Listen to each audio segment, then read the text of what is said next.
Այսօր նշում ենք Հանրապետության տոնը, որը կապված է մեր հազարամյա պատմության մի շրջադարձային իրադարձության, Հայաստանի առաջին հանրապետության հիմնադրման հետ։ Դարեր շարունակ պետականազուրկ եղած ազգը կրկին վերածվեց պետականակերտ ժողովրդի։ Թեպետ առաջին հանրապետությունը երկար կյանք չունեցավ, բայց մեր պատմության մեջ առաջին անգամ նախանշվեց պետական մի նոր համակարգ, հանրապետություն, որտեղ իշխանության տերը Հայաստանի ժողովուրդն է։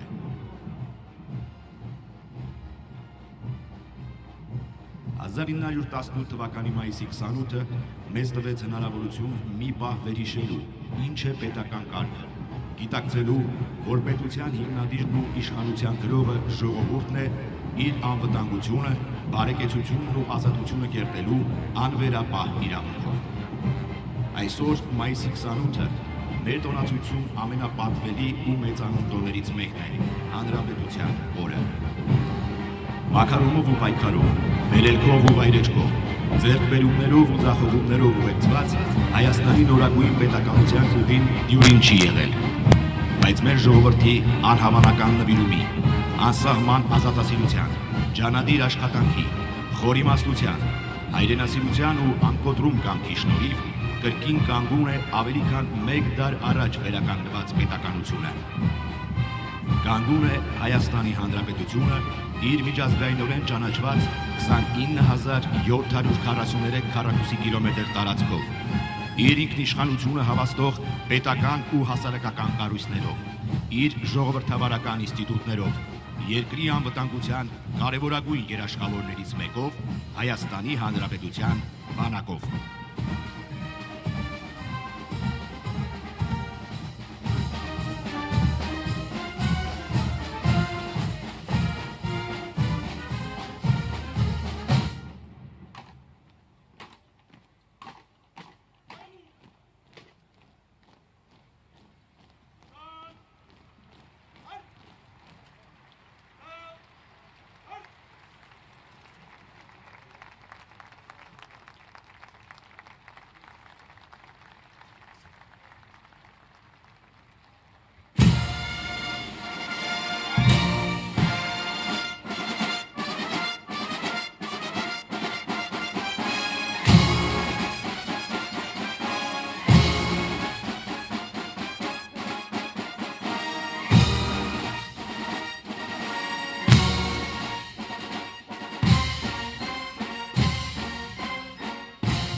Զորահանդեսի մասնակից ստորաբաժանումներին, դեպի հանրապետության հրապարակ, քայլով մարշ!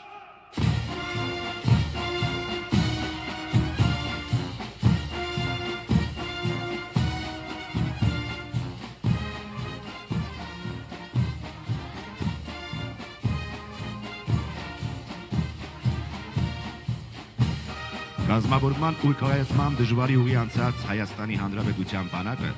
մեր ժամանակներում արկա մարտահրավերներին ընդառաջ որդեգրել է խորքային կերպափոխման և համակարգային բարեփոխումների ճանապարհը։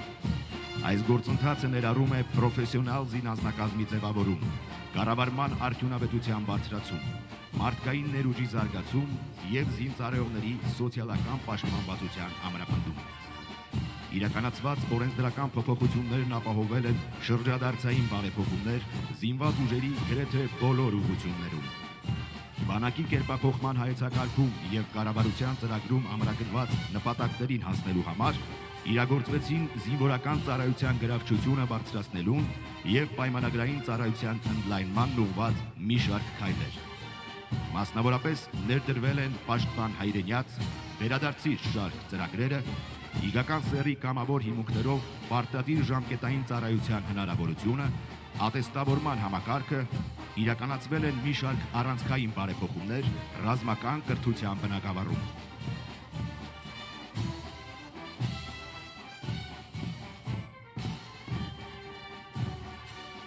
Պետության սահմանների ամրությունը մեծապես պայմանավորված է ամրաշինական կառույցների, կենսապահովման միջոցների հուսալիությամբ, դիրքերի կահավորվածությամբ, ժամանակակից զինտեխնիկայով ու սարքավորումներով և դիրքային ծառայության ընդգրկուն հնարավորություններով։ Հենց այս տրամաբանությամբ է ձևավորվում Հայաստանի սահմանների պաշտպանական համակարգը։ Զորանոցաշինությունը, զինծառայողների կենցաղային պայմանների կատարելագործումը նույնպես իրենց կարևոր տեղն ունեն շինարարության ընդհանուր ծավալում։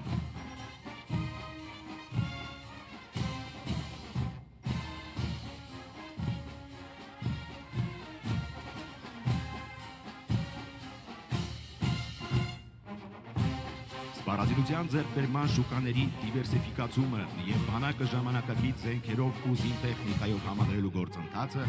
զինված ուժերի առանցքային խնդիրներից են և հաջողությամբ իրականություն են դառնում։ Միևնույն ժամանակ հետևողականորեն ընդլայնվում է տեղական ռազմաարդյունաբերությունը։ Մեր զինուժի սպառազինությունը համալրվում է տեղական արտադրության այնպիսի զենքերով, որոնք բացառապես հայկական մտքի և տեխնոլոգիական ներուժի արգասիկ են։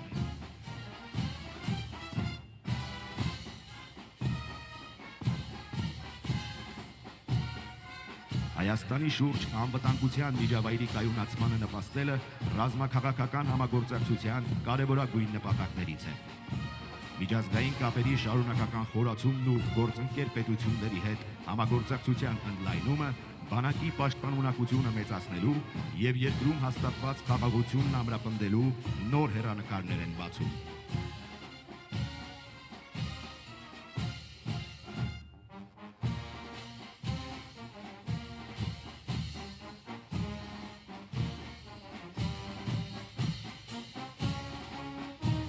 Զինված ուժերի բարեփոխումների առանցքային ուղղություններից մեկը ռազմական կրթությունն է։ Վազգեն Սարգսյանի անվան ռազմական ակադեմիայի և Մոնթե Մելքոնյանի անվան ռազմամարզական վարժարանի շարունակական կատարելագործումը ռազմավարական նշանակություն ունի բանակի համար, որպես զինված ուժերի ապագայի հիմնաքար, բանիմաց, կիրթ, բարոյակամային բարձր հատկանիշներով տոգորված սպայակազմի ձևավորման նախադրյալ։ Նորացված կրթական ծրագրերը, Վազգեն Սարգսյանի անվան ռազմական ակադեմիայի շրջանավարտների բնակապահովման ծրագիրը, բարձր կրթաթոշակի սահմանումը, ուսման ավարտից հետո բարձր աշխատավարձի սահմանումը և այլ բարեփոխումներն էականորեն մեծացրել են դիմորդների հոսքը ռազմական ակադեմիա, հնարավորություն տալով ընտրել լավագույններին, երաշխավորելով Հայաստանի Հանրապետության վաղվա բանակի առինքնող դիմագիծը։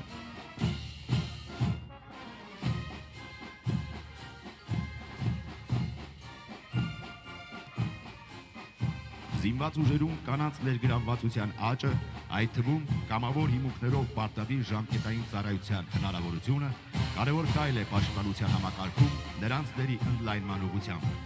Զինծառայող կանանց համար ստեղծված են լիարժեք ծառայության համար անհրաժեշտ բոլոր պայմանները։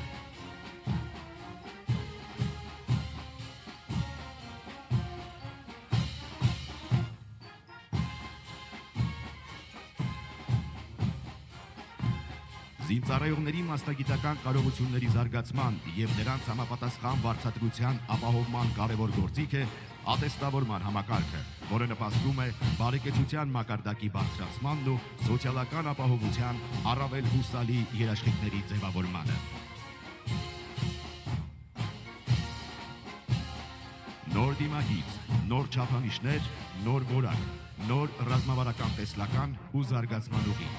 Այս ամենին համահունչ փոխվում են նաև Հայաստանի Հանրապետության բանակի զինանշանը, մարտական դրոշը։ Զինվորական համազգեստը դառնում է առավել հարմարավետ ու գեղեցիկ, ավելի ամբողջական ու որակյալ, հարիր ժամանակակից, պրոֆեսիոնալ, կարգապահ ու պաշտպանունակ զինված ուժերին, որտեղ զինծառայությունը ոչ թե պարտադրանք է, այլ գիտակցված ընտրություն, որտեղ պետության համակարգված ու ծրագրային աջակցությունը զինծառայողին դարձնում է պաշտպանված իրավական, սոցիալական և բարոյական բոլոր հատկություններում, որտեղ հասարակությունն արժևորում է զինվորական ծառայությունը, իսկ զինվորականը պատվով ու հպարտությամբ է կրում իր համազգեստը։ Բանակը զարգանում է ժամանակի պահանջներին համընթաց, շարունակաբար կատարելագործվելով և լիարժեք իրականացնելով իր առաքելությունը հանուն Հայաստանի Հանրապետության ինքնիշխանության և անվտանգության։ Կեցցե Հայաստանի Հանրապետությունը, կեցցե Հայաստանի Հանրապետության բանակը, շնորհավոր Հանրապետության օրը։